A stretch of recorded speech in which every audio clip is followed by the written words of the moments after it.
Welcome back to Cardboard Castaways, the show where we go through all of your stacks of stuff and pull out the good bits. That's one way to put It's like we're doing your homework, but the homework is FUM. it. And today we are diving deep into the source material we provided all about the Pokemon Trading Card Game, specifically breaking down those different card types. Yeah. Because knowing what each card does is the first step to building a killer deck. Right on. Wow. Now, I know a lot of you out there already know how to play the Pokemon TCG, Right. but trust me, there's always something new to learn. Always. Even I found some surprises in these sources. But first, a quick recap for our newbie trainers out there. Okay. The goal of the game is to knock out your opponent's Pokemon and collect those sweet, sweet prize cards. Precisely. Each time you knock out one of your opponent's Pokemon, you get to claim a prize card. Yep. Collect enough and you win. Simple, right? Simple to explain, maybe, but there's a whole lot of strategy involved in getting those knockouts. Oh, yeah. And that's where understanding those card types comes in. We've got your basic Pokemon, your evolved Pokemon energy cards to power up attacks. It's a whole ecosystem of cardboard critters. It's true. Mastering the different card types and how they interact is crucial to success in the Pokemon TCG. Okay, let's unpack this, starting with the most basic of basics. Right. Pokemon cards. Hmm. These little guys are the heart and soul of your deck. Yeah, you got your... You've got your basic Pokemon, the ones you could just plop down on the field right away. Then you've got your Stage 1 and Stage 2 Pokemon, also known as evolution cards. Right. Think of it like a Pokemon graduation. Stage 1 and Stage 2 Pokemon need to be played on top of their corresponding previous evolutions. Oh, so you can't just throw a Charizard out there without first playing a Charmeleon, which needs a Charmander. Exactly. But here's a cool trick. When a Pokemon evolves, it keeps any damage counters it's already taken. But it loses any special conditions, like being asleep or poisoned. Oh, that's right. Talk about shedding those awkward teenage years. An excellent point. It's a strategic advantage to keep in mind. Sometimes evolving a Pokemon at the right time can completely turn the tide of battle. Speaking of turning the tide, we gotta talk about energy cards. Yeah. These are like the gasoline for your Pokemon attack. Gotta fuel those fire blasts. Each Pokemon attack requires a certain amount and type of energy. You got your grass, fire, water, electric, all the classic Pokemon types. But here's a hot tip for our listeners.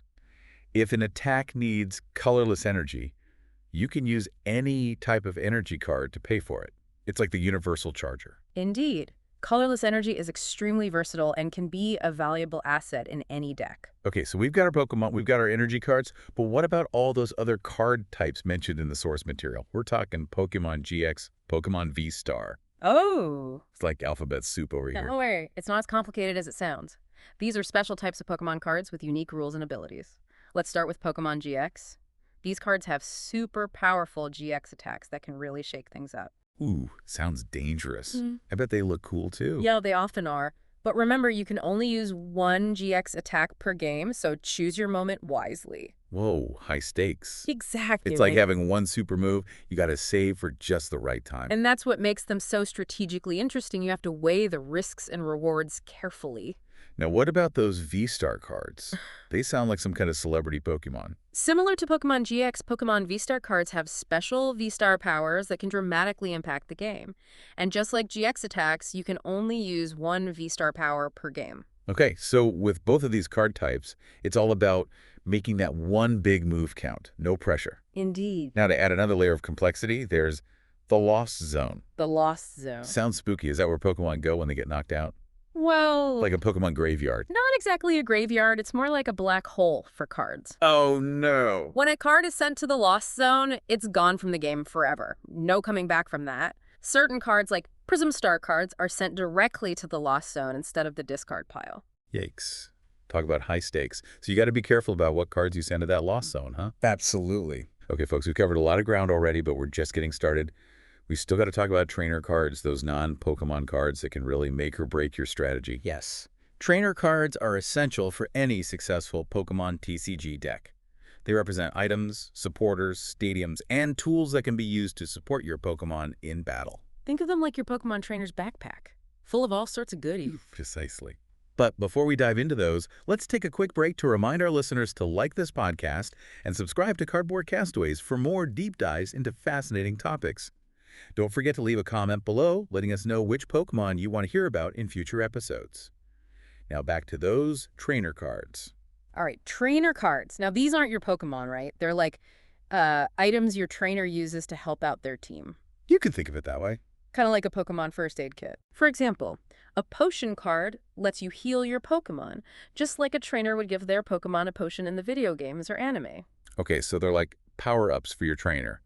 But what about supporter cards? Are those like the coaches on the sidelines giving your Pokemon pep talks? While I doubt they're giving pep talks, supporter cards are definitely powerful tools. Okay. They represent actions a trainer can take, like searching your deck for a specific card or disrupting your opponent's strategy. The key difference between supporter cards and item cards is that you can play unlimited item cards during your turn, but you can only play one supporter card per turn. Ah, so you got to choose your supporter wisely. It's like deciding which coach to bring in for the big game. Precisely. Now, stadium cards are another type of trainer card that can significantly impact the game. They represent the location where the battle is taking place, and they can affect both players' Pokemon. So it's like changing the battlefield. Oh. Suddenly your Pokemon are fighting in a volcano or an underwater cave. Maybe not quite that dramatic, but stadium cards can do things like boost the power of certain types of Pokemon or prevent certain attacks from being used. Okay. And here's an interesting twist. Only one stadium card can be in play at a time. If a new stadium card is played, it replaces the old one, canceling its effects. Whoa, so it's like a battle for control of the battlefield itself. Got to make sure your stadium's got the home field advantage. Indeed, players often use stadium cards strategically to gain an advantage or counter their opponent's moves. Okay, so we've got basic Pokemon evolutions, energy trainer cards. Is there anything else? Ah, yes. We can't forget about Pokemon tool cards. Pokemon tool cards. Do they like give your Pokemon tiny hammers and screwdrivers? Yeah. Got to fix that busted wing Charizard.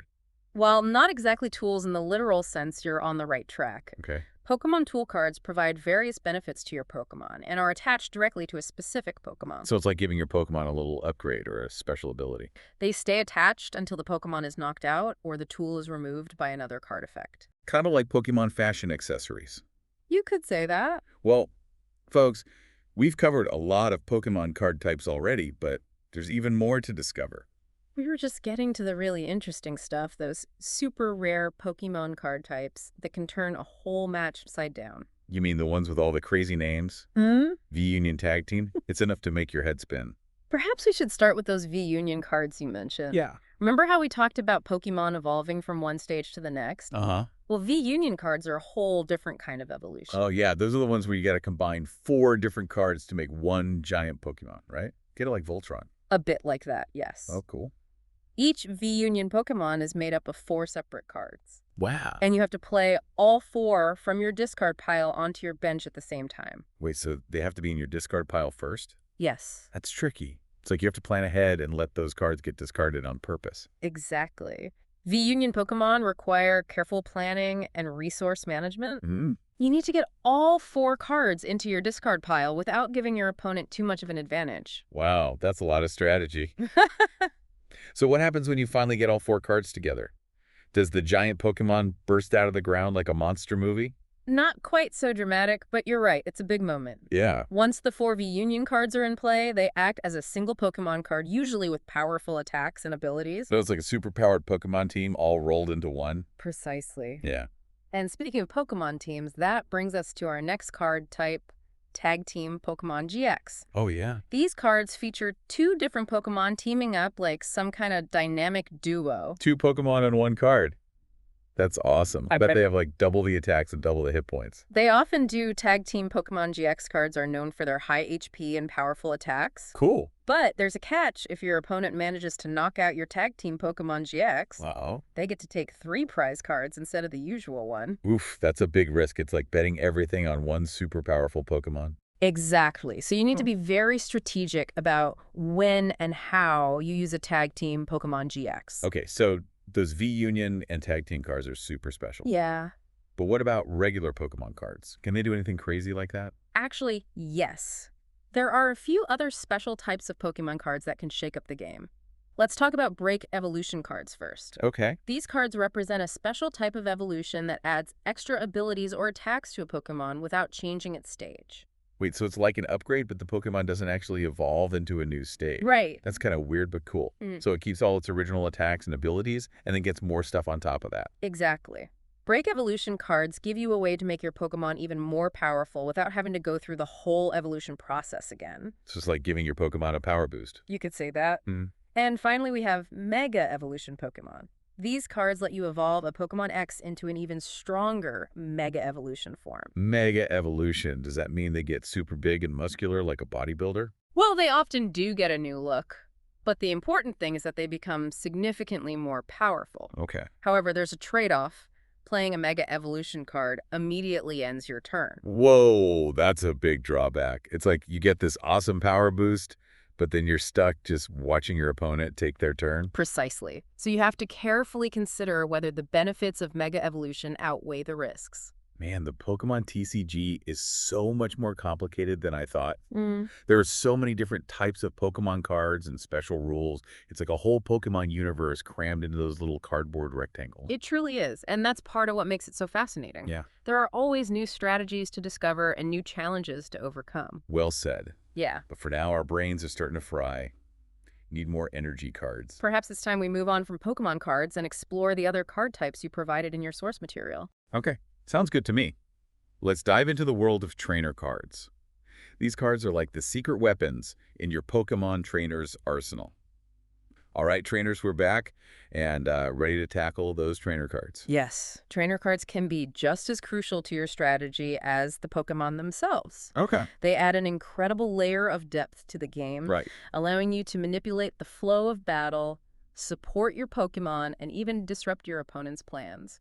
So it's like having a whole team of helpers behind the scenes, kind of like those Pokemon breeders and nurses you see in the anime, An apt comparison. keeping those Pokemon in tip-top shape. And just like in a real Pokemon battle, having the right tools and support can make all the difference. Okay, so let's go through those different types of trainer cards again. Okay. First up, we've got item cards. Right. These are like one-time use items that can give you a quick advantage. Yeah. It's like pulling a potion or a super effective berry out of your backpack. Exactly. Item cards are incredibly versatile. They can heal your Pokemon, boost their attacks, help you draw more cards, or even protect them from attacks. Wow. The possibilities are vast. So many options. Yes. It's like a Pokemon trainer's Swiss Army knife. In a way, yes. And the best part is you can play as many item cards as you want during your turn, as long as you have enough cards in your hand. Sweet, so you can really stack those bonuses. Yeah. But what about supporter cards? We touched on those earlier. The supporter cards are powerful actions your trainer can take often with game-changing effects. Yeah. They can allow you to search your deck for specific cards, disrupt your opponent's hand or field, or even draw a bunch of extra cards. Sounds pretty powerful. Mm, But you mentioned there's a catch, right? You can't just play a bunch of supporter cards every turn. that's correct. You can only play one supporter card per turn. Oh. So you have to choose wisely and make sure you're using it at the most impactful moment. Okay, so supporter cards are like your big moves, got to use them strategically. Now, what about those stadium cards? Stadium cards represent the location where the battle is taking place. Yeah. And they can have a significant impact on both players' Pokemon. Right. They can boost certain types of Pokemon, hinder others, or even change the basic rules of the game. Whoa, so it's like the stadium itself is getting involved in the battle. Talk about home field advantage. Indeed. And here's a key rule to remember. Only one stadium card can be in play at a time. Oh, okay. If a new stadium card is played, it replaces the old one, completely canceling its effects. Ooh, that's interesting. So you can actually use a stadium card to cancel out your opponent's stadium, kind of like a counterattack. It's like a battle for control of the environment. Precisely, stadium cards can be used both offensively and defensively, making them a valuable part of many decks. Okay, so we've got item cards, supporter cards, stadium cards, anything else? Yes, one more. Pokemon tool cards. Oh, right. We briefly touched on these earlier, but it's worth emphasizing how they can boost your Pokemon's strength and abilities. Oh, yeah, those are the cards you attach directly to a Pokemon, right? Yeah. Kind of like giving them a cool upgrade or a special item. Exactly. Pokemon tool cards can provide a variety of benefits, such as increasing a Pokemon's attack power, reducing damage, or even granting them new abilities. Okay. They stay attached to the Pokemon until it's knocked out or the tool is removed by another card effect. So it's like giving your Pokemon a little extra edge in battle. I bet some of those tool cards are super rare and powerful. Indeed, some tool cards are highly sought after for their unique effects and strategic value. Man, there are so many different types of cards in the Pokemon TCG. It's amazing how much variety and strategy there is in this game. It's true. The Pokemon TCG is a game of constant learning and adaptation. Yeah.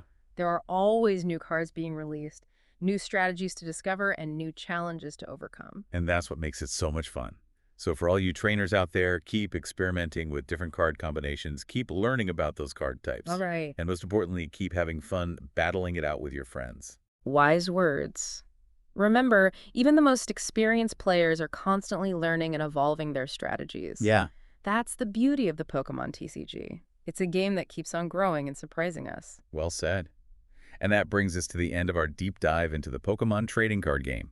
I hope you all learned something new today, even if you're already a seasoned Pokemon master. And we encourage you to continue exploring the world of the Pokemon TCG experiment with different decks, research new strategies, and most importantly, have fun. And hey, if you enjoyed this deep dive, be sure to like and subscribe to Cardboard Castaways.